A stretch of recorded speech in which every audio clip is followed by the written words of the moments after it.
what could have been, and if this would have happened, I would be so much happier now, is keeping you stuck. It's keeping you sad. It's keeping you frustrated. It's keeping you entitled for somebody to make up for that. It's keeping you in victim mentality. It is wreaking havoc upon you.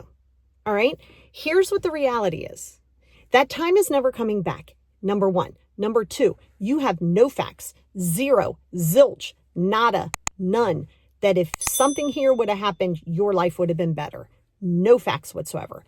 Fact is that it would have been different. Does not mean that it would have been better. You got to stop glorifying it. And I can tell you firsthand experience of when I did that, right? My mom passed March 25th. My birthday is April 7th. I was almost 14 years old. So we're talking about 1985. Okay. We're going way back in time. I also had, and my dad was an alcoholic. He was abusive. There was a lot of other things that came along with it. And my mom had been sick 5 years prior. So most of my childhood, and I saw a lot of that upon the way. And then after my mom passed, then it just went even further down. And I glorified that for most of my teenage years and early 20s. Was like, oh man, if my mom would have lived and been healthy, my life would have been so much better. It would have been different. I do not know that it would have been better.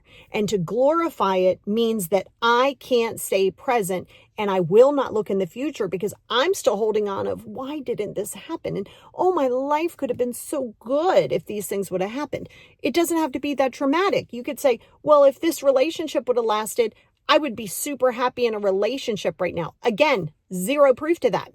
Zero.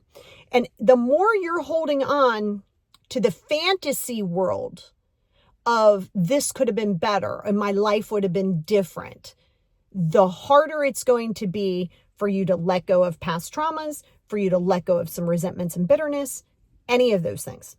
All right. I don't care how much you are telling yourself that you can't accept that. Everybody says, okay, everybody gives all this advice and nobody tells you how. I tell you how every day. I tell you how on every podcast, every short form video, and every YouTube video. It is going to come down to radical acceptance. I don't care how much you wanted it to be different. It will never be. I don't care. I don't care. You can sit there and play it and replay it and coulda, shoulda, woulda until you accept the fact that it is not going to change. If that means book a session with me, if that means book a session with somebody, make sure that you're dealing with your past abandonment, your past attachments, your past anxieties, current anxieties, right? Sure, your past can affect your today. Absolutely. Anxieties, depressions, insecurities, attachments. We understand that. But if you keep saying, well, if mom would have treated me better, I wouldn't have my abandonment issues. Again, you don't know that to be facts. You might not have had it from mom. You might have had it from a teacher. You might have had it from a friend. You don't know. You don't know. And the more that you stay in this fantasy and glorification of my life would have been so much happier, you are missing out on any opportunities that are come forward, right? It could have been versus it can be. Listen to that. It could have been, it can be. It's all going to be how you see life. Your mindset is everything. It is one of the biggest foundations of inner peace, of future successes, of acceptance that you're not perfect, of not holding on to things that do not serve you. Mindset is your favorite, best thing on the planet. The issue that you have is your mindset goes negative. I'm actually doing a podcast in a couple weeks on mindset reframing, right? Because that's an automatic thought, right? You've been negative for so long, your automatic thoughts go negative, negative, negative. Just think about this. If it's an automatic process, it is a program that you can rewrite, and it's going to take time. Gonna take time. But I'll tell you how it's not going to happen is staying in the past. I wish my mom would have been different. She wasn't. But look, I mean, my mom's still here. It could be different. She's not going to be. She's not trying to be. I don't care that you want it to be. If you can't accept that things are largely the way that they are going to remain, because some people, aren't going to do the work. Some situations, you're not going to change it regardless. Losing a person, like passing away person, other things that have come about, your friends doing this, and, oh, I made this action, and now if I wouldn't have made this action, I'd still have my friends. Again, you have zero proof of that. So when you can wrap your head around that piece of it, that you have zero control over your past because it is dead and gone. Gone. So you may have a residual effect, but don't glorify what it could have been. Because what you'll find is it's easier for you to go back and glorify it than it is to accept your present and what could be in the future. It's way easier for you to do that because you've already been there. So in your mind, you become Steven Spielberg. You become M. Night Shyamalan, right? I was going to say Shalimar. M. Night Shyamalan.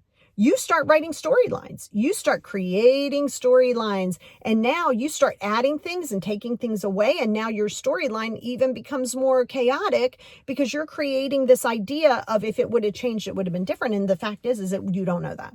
I mean, it would have been different. I'm sorry. Yes, it would have been different. It doesn't mean that it would have been better. And that's the biggest thing because you're also looking for it to be a reason why your life is the way it is. I mean, an excuse for the reason.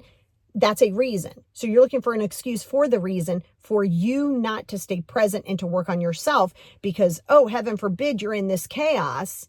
Again, I lived it. I was a part of it. That's why I'm good at my job, babes. That's why I'm good at my job. Unlike when we do personal things, not only do I know it from a human behavioral perspective, I know it from living it. It is not going to benefit you. You stay in a prison. You stay in a little mental prison of fantasy, and then nothing can ever live up to your fantasy because then all this fantasy living here is going to go in the front. Oh, man. If I get in a relationship, a good, healthy relationship, I'm going to be so happy. First of all, you might feel good. That doesn't mean you're going to be happy. A human cannot make you happy. No. You can feel content. It can promote your growth. But again, how about just like doing it and seeing what happens? Your issue is you keep trying to control it. You try to control the past that isn't going to change. You try to control the future that isn't even here yet. So then you're so tunnel visioned on how it's supposed to be that you let go of everything else. And I'm actually going to do a long form podcast on this in a few weeks. So you'll have this video and then I'll go deeper on that too, because again, it's going to go into radical acceptance. I have a whole radical acceptance video here on YouTube. Go back on my playlist and look at it or go down in my videos because there's no secret, right? Like this big secret to mental clarity, to mental reframing, to inner peace. It really comes down to about 5 things. So you might hear it from me. You might hear it from 750,000 other kind of thought leaders and empowerment speakers. Essentially, we're all going to say the same things, maybe in a different way. Maybe you need to hear it 86 times in different verbiage, but essentially it's going to come down to this many things. We cannot reinvent the wheel. Okay. It's mindset. No matter who you listen to, it's going to be mindset. It's going to be acceptance, which essentially is mindset. It's going to be working through your stuff and taking accountability. It's going to be staying present. I mean, there's like 2 or 3 more.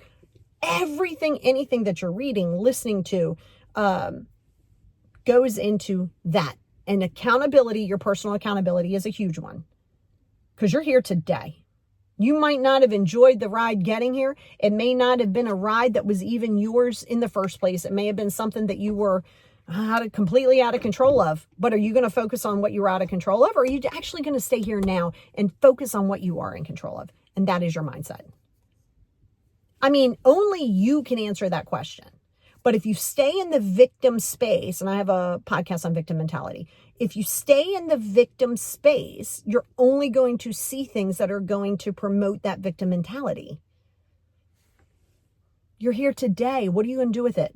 You weren't in control of a lot of things then, and you're really not in control of a lot of things there, but you are certainly in control of how you see life here, how you show up for yourself, the self-discipline, of showing up even when you don't want to, the working through your things that you still are holding on to from back here. Yes, you are in control of so much. So stop giving your power away here and stop giving your power away here. And when you do that, you start realizing maybe some of these people don't need to be around you. Maybe some of these situations don't be around you. So part of your refusal to sort of accept means that you might have to accept that some of these people, maybe all of them, aren't going to be there anymore. Now that goes into attachment. And you go, well, why can't I accept that? Again, yours to process, yours to work through. It's going to start with your mindset.